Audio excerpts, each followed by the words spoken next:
Double your dose with a bonus video every single week and binge over 210 exclusives in the back catalog at patreon.com/doseofbuckley. As people in my comments will tell you, I'm apparently a big ol' lib. Which I guess explains why I like some female comedians and comic actors. I recently enjoyed the movie Quiz Lady on Disney+. I've actually liked Sandra Oh since Arliss. I like British panel shows, and always look forward to seeing Harriet Kemsley, Sarah Millican, Fern Brady, and Sarah Pascoe, among others. I loved Veep, and in my more popular days, I helped a web show called Teachers gain a following, and it eventually got its own TV show. Did I basically help 5 female comedians get a TV deal? Well, I would never say that, but you can if you like. So, women don't have to prove themselves to be funny to me. But we can't all be as progressive as your old pal Buckley. Some men just don't find the broads funny, you know? And if you don't think that the gals can make you giggle, that chicks can make you chuckle, well, I found a book that probably won't fix that for you. But it is written about you.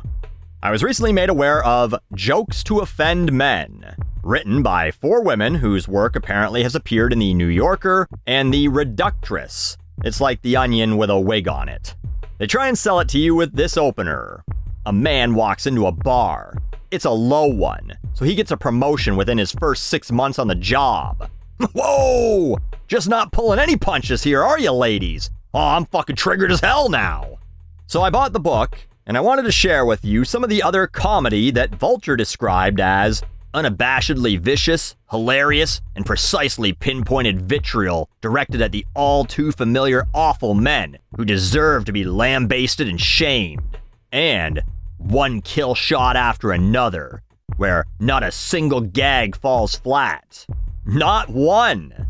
Like that opener, there's a lot of jokes about guys having it too easy in the workplace, or who feel qualified to talk about things that they don't know shit about. Like, why couldn't the man do his job? Because he lied on his resume and no one questioned his credentials. Should I pause for laughter after each of these side splitters, or should we just keep going? Why didn't the man ask for a raise? He didn't have to ask. I went 2.5 years without a raise, so I guess maybe this one offends me because I just got called a woman. What's the right way to brine a turkey? Greg has no idea, but that didn't stop him from chiming in. Oh, there's a lot of jokes about Gregs, by the way. I guess that's the male Karen equivalent they've chosen. We got this one, too. An optimist sees a glass that's half full. A pessimist sees a glass that's half empty. Greg sees a glass of water that's spilled and does nothing. Well, hey, maybe Greg was going to the kitchen to get a paper towel to soak up the water when he noticed you weren't brining the turkey correctly, so he got distracted. Anyway, I guess this is supposed to offend me because the joke is that men are playing on easy mode. They don't really have to do anything and everything's handed to them. But, yeah, I guess I'm fine with that. You know, if that's the deal, I'll take it. What else we got here? Oh, get ready. We got some hard-hitting political humor here. How many Republican senators does it take to change a light bulb? None. They welcome the return of the Dark Ages. Yeah, Republicans, you're not progressive. I think they already know that. The closer the possibility of me seems, the further away the reality becomes. What am I? A woman president. Oh, I didn't realize this book was actually called Jokes to Comfort and Reassure Men. But how about this one? What did the mayor say to the governor? Isn't it cool how neither of us is a man, even though most people would assume we are based on our job titles? I had to look it up and see if female governors were really common. Turns out it's 12 out of 50 states. So just over 20%. Helped you out with the math there, gals. 4 of them are Republicans, though, so they probably also vote against these particular women's interests. Like, there's a few jokes in here about abortion. How can you tell the pro-life politician is lying? Because he calls himself pro-life. I doubt old Sarah Huckabee Sanders is pro-choice. Her family doesn't like the idea of killing fetuses. Just dogs. A lot of these jokes aren't really jokes. They're just kind of things to make women go, Yeah, fucking idiot men. Like this kill shot here. Why did the woman think she was qualified to fly a plane? Because she's literally an airline pilot with 24 years of experience. This one's actually kind of timely. A bunch of people got upset at a recent viral post about an all-female airline crew. So maybe there are some men offended by that one. Alright, just a few more here. How about, what do tigers and men have in common? Each believes they are endangered, but only one is correct. Do tigers know they're endangered? I don't think they do, but this one might upset a few dudes, I suppose. Twitter is full of guys who believe in the Great Replacement, or that specifically, white men in America are going extinct. How about this one? Why did the award-winning chef's restaurant get shut down? An inspection revealed alarming levels of toxic masculinity. I didn't know they tested for that. That's interesting. I'm more of a Burger King guy myself. As far as I know, they don't have any Michelin stars, just burgers that taste like they might be made out of Michelin tires. Oh! Jokes to offend Burger King! Get me in on that book! What's the scariest part of any Halloween party? An unprotected drink. That was not bad, but I don't know who that joke offends. Rapists? Yeah, fuck you, rapists. Hope your feelings are hurt. That'll show you for, the raping. Now, this was a joke that I thought was strange to add in here. What do you call a she-EO who runs an MLM company? Part of the problem. I don't think a single man would be offended by this joke, but a lot of women, including ones that would identify as feminist or liberal, love MLMs. Fuck you, girl bosses. ABAB. All bosses are bad. There is one good joke in here. I'm not lying, this is my actual favorite joke, because you guys know I love puns. If a tree falls in a forest and only a woman is around to hear it, does it make a sound? We'll never know.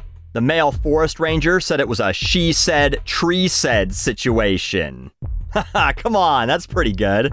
Although, I would have given it a little more edge, like maybe if a tree falls in a forest, pinning a woman down against her will, and no one's around to see it, did it really happen? And then the same punchline.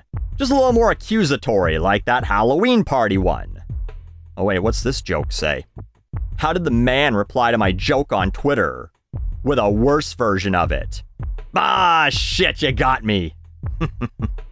And here's the big closer. This is the joke they saved for last. A woman walked into a bra. See, instead of the bar, you got that, okay. The design was so unnecessarily complicated, this was the only way she could get it on. I guess this offends men who design bras? That seems like a very specific niche, but I'm glad they finally got what was coming to them. Man, you know what's actually offensive about this book? It's 176 pages, and they want $19 US for it, and each page has like 3 jokes at most on it. Some have 1, and the page before it will be a drawing. I paid the Kindle price, which was only $8.99, but I guess the physical copy might be out of print. It's not available direct through Amazon, and a reseller is trying to sell a copy for $50. Probably a man, typical, trying to make a profit off a woman's work. But I don't know, the intro talks about how they're taking this joke format back, making jokes about men the way that men have made jokes about women and then said, lighten up, it's just a joke. But I think they should have been more targeted. Men's jokes about women generally reduce them to their looks, their weight, how they can't do math, that sort of thing. This book needed, some jokes about men's heights. Like, why did the 5-foot-tall woman decide not to date the 5'5" tall man? I just told you, he's 5'5". Ugh, gross. Or maybe some jokes about dick sizes or lack of staying power. What do men who are shitty in bed and a Starbucks cinnamon latte have in common? They only need 2 pumps and they're done. But there I go, mansplaining to women how to make fun of men. Oh hey, I got one for the sequel.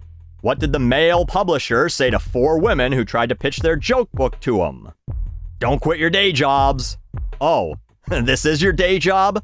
Well, in that case, ignore what I just said. Look for that one and more in my new book, Jokes to Offend Women Who Want to Offend Men, on bookshelves this summer. because no one ever says no to a man, and if they do, they don't actually mean it. Oh!